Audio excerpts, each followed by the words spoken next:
Many of us know what it feels like for someone to pull away from us while we're dating them. One minute they're all over you, blowing up your phone and constantly seeing you, but the next they're cold, distant, and uninterested. And this can leave you confused and anxious. You might chase them, or you might play it cool and attempt to match their energy, but either way, you're hoping that you can somehow re-attract them. The only problem is, they're not interested in you. This is not a test that you need to pass. This is not that they need time to decide if they want you, it's simply that they do not like you enough. And if you disagree, then ask yourself, would you do the same? Would you pull away from someone who you genuinely like and want to get to know better? Would you suddenly go cold on someone who you are genuinely attracted to? For most of us who are mature and stable, the answer is no. So then why would you want to entertain someone who's showing you their lack of interest? Either you're coming from a place of insecurity or you're just being delusional. Either way, someone needs to tell you the truth. So in this video, I'm going to talk about the reality of someone pulling away and what you should actually do. You may have been told that when someone pulls away from you, it's just their way of testing you and you can actually re-attract them with certain strategies. This mindset is one of two things, desperation or delusion. Now, are there certain people out there who are dysfunctional and who will actually like you but pull away? Yes, but they are the minority. And their tests, or their mind games, or their anxious attachment style, or whatever you want to call it, is not something that you should be settling for anyway. When someone pulls away from you, it does not matter what the reason is. The fact is that it's a red flag.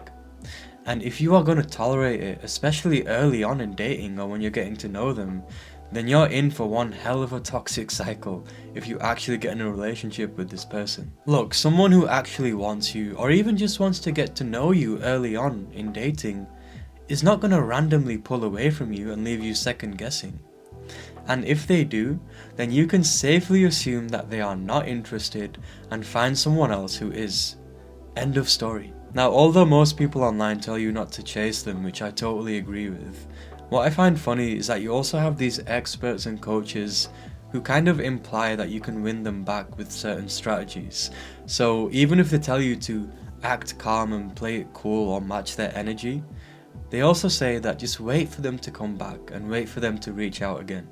And so the irony here is that the goal is still the same, to re-attract them. Never follow advice like this, because if you have to trick someone or match their energy or play these games in order for them to want you, then they never wanted you in the first place. So all these strategies you hear about playing it cool or talking to other girls or boys in the meantime and waiting for them to come back, it's all deeply insecure behavior. You might tell yourself and others that you're proving your worth, but it's actually the opposite, because what you're doing is placing them on a pedestal and acting like their validation and attraction is something that you have to earn. Like you need to prove yourself worthy of or better than them.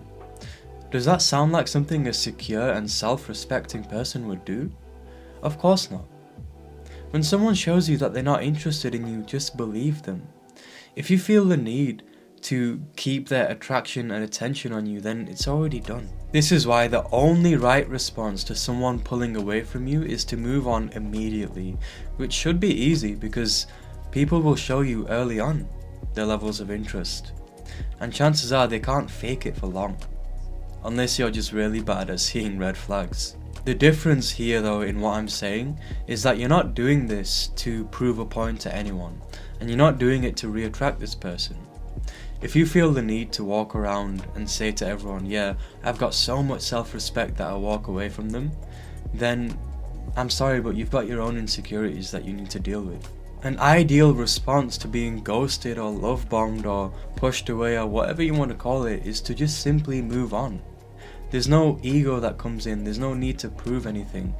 You should just think to yourself, okay, this person is not interested in me, goodbye. Simple as that. It's okay to be confused or even feel down or hurt, especially if they showed a lot of interest in you initially or they led you on for a while. But the moment there's childish tactics or games being played is when you're out of there. And this really all comes down to your mindset. Because if someone pulls away from you and you're asking yourself what you did wrong or what you can do to get them to come back, then this isn't going to work. Yes, it is good to reflect, to take accountability, and to make yourself more attractive in general.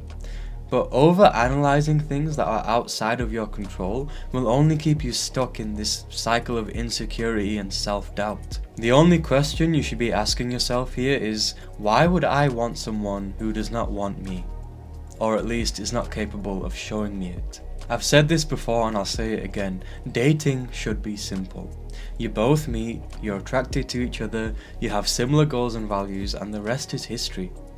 Anything outside of that, including them pulling away or you figuring out how to keep them interested, is not going to work. So do yourself a favour and move on, because you're never going to find the right person if you're stuck on the wrong one.